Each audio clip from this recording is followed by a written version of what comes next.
That's quite something here. Very interesting guests we have coming up. We are joined by Nora Awolowo.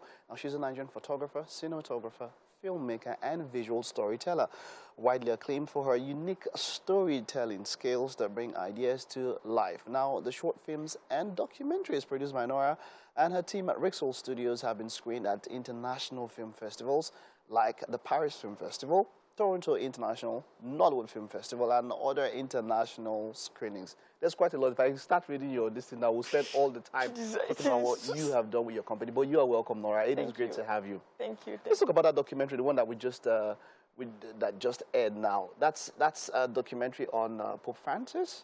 Yeah, like generation of stories with Pope Francis. Yeah. Why? What was the inspiration behind this particular documentary?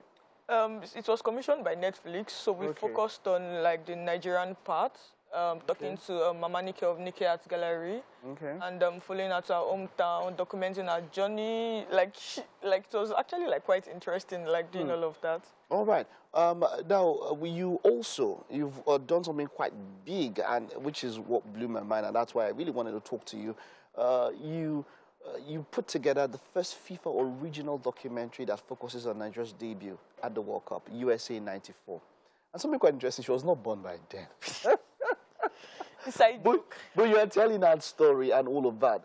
Talk to me. How is it? How did you get into telling this story?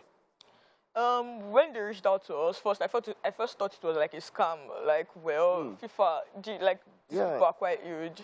I think it's until when they first commissioned that we first got like our first deposit. We're like, okay, yes, we're actually working on this thing. It was also like quite interesting because like we had to go back to the drawing board now, check, research about like the Super Eagles in '94, like the team members, like people that were still alive because some of them are dead now, and all of those. So it was quite like a very interesting like project because the whole pre-production was quite exciting, trying to reach out to people that I probably looked forward to and I've probably felt like I'll probably not see physically, and them granting like access for us to interview them or talk to them. Did you ever think that it was a limitation that you were not around by then? Did you ever think, did it cross your mind at any time that this might be some sort of a limitation in some ways? No.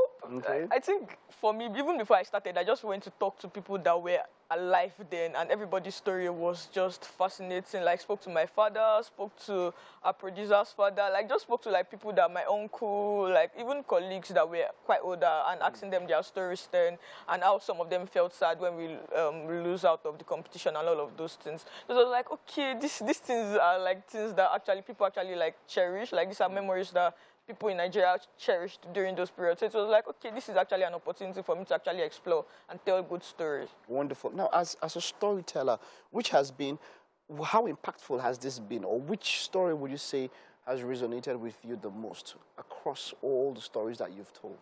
Resonated. Okay, so I directed a documentary last year on postpartum depression on women called Baby Blues. And I feel like it was one of those stories that I did not expect what I found out until after we delved into it. Like, so women were actually like going through this. People wanted to kill their child. I like that because that's the idea of a documentary. You are trying to bring out things that people don't really know into light. Exactly. Right? Like finding out that a woman actually wanted to kill her child, running away from home and all of those things, and finding out like how some of them had support system and even they still felt bad, and some didn't even actually have support system. So like that story like felt very personal to me, and even after screening it, like people actually like, I was seeing my pastor saying, oh, they were praying for this person during this period, not knowing that this was what the person was going through. So it was just the eye-opener, like sharing with people and saying, oh, I actually went through this. I did not know this was what it was called. So then after you put up that story, how was the feedback? People that were impacted by what kind of feedback did you receive? I got emails. My Twitter was buzzing. Like, we had engagement back to back. People were reaching out and saying, oh, they actually had one person or another person that was actually like going through the same thing, and they did not know that this was what it was called. So for me, it was just like me also like shedding more light on what postpartum depression was like, because Nigerians don't like to tell that kind of story. Nobody wants to hear, oh, I hated my child and now you're not seeing the child is now grown up, and you're now hearing your mother telling you that, kind of when you were young, I did not like you, I wanted to kill you. So it was one of those stories that, okay, it's normal. If you're going through this, it's normal. If your family is going through this, it's normal. Don't be scared like other people are actually going through the same thing. Wonderful. Now, you also put up something on fashion, right? Let's explore. What other genre when it comes to documentary have you explored? Like sometimes I also work with brands, so it depends on like briefs I get. Some are personal projects and some are like brand projects that you have to like just work on and explore. Like this one was personal to me. Sometimes I try to like tell human stories too. Like I did one recently with MasterCard Foundation, like traveling and telling like important stories of Africans in the country that are actually like doing quite well in their field. So it just depends on at that moment. Now, when you're going about telling stories and trying to extract information from people, what are the biggest challenges you've ever faced? Because, like you said, at times we in Nigeria, some people don't like telling things that are personal to them, and that is what you're looking for. You're looking at personal stories. You're looking at things people have gone through. What kind of challenges do you face? So first off, especially for documentaries, one mistake I made during like Baby Blues was telling the people that wanted to talk to that we had like an honorarium for them. So we found out that there was somebody's story that did not make the cut, because we found out that the person that probably reached out to us and said, oh, we have somebody that also went through this, reached out to us because they knew we're paying this person so amount of money, and she was not actually going through postpartum depression. Oh, wow. So what I've just decided to do is that, like, when people find out that there's something behind, like there's money behind, like the story that they are sharing, they tend to not tell you the truth. Like, they're not straightforward. They tend to add one or two adjustments, do you understand, to just make the story more, like, interesting and nice. Yeah, so what I try to do now, like, share, maybe it's after I'm done, maybe even a week or 2 weeks or a month after, then I'll decide, okay, send something to the person or something. But at that moment, once they know that you are giving them something, okay, just for honorarium, it's as if you are buying their views. Wow, now that's quite interesting. When it comes to other aspects of the job, you've traveled quite a lot. You would have to get into places where you normally might not want to go into, production and all of that. On that level, what kind of challenges have you had to, you know?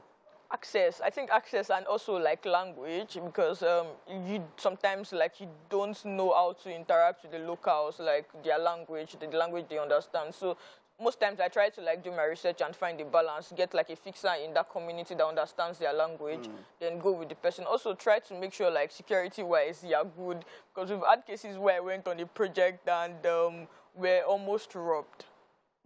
Like, they shot just, like, we finished filming somewhere, and, like, 100 meters after, we just, like, they just robbed somebody there. And I remember one of our fixers jumping into the water, the river that was close to us, and we were looking like, even when our fixers already jumped into the water, like, I did not jump, I just used my reflector to cover my head, which is, like, I think it was when we finished that, now we don't know us. So, people, do you know what the reflector is? The reflector is basically tarpaulin or something.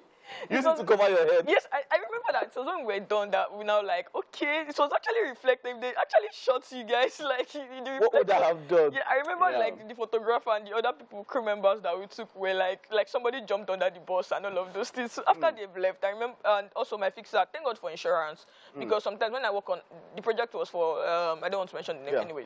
But thank God for insurance, because they had insurance on us, and the fixer, when he jumped into the river, had his phone spoiled, so they had to like get him a new phone and all of those things. So people that had like stuff like sport had to like, so first thing first, like check the security of wherever you are going to, and make sure even the fixer that you have, actually they're confident and they're not going to jump into the river and leave you hanging here. Nora, you are an interesting person. I wish I had more time.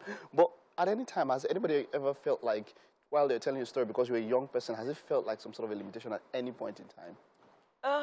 I think when I was starting out, but currently now I feel like I even go into the room with confidence that I know what I'm doing. Well done, Nora. Thank you. Here's wishing you the best, and to cheers to many more impactful stories. Thank you. Right? Let's have a little bit of that FIFA documentary, and then of course we have something for you in our kitchen. Hope you're not fasting. I'm not fasting, no. I'm a Christian. All right, let's feel a bit of that documentary.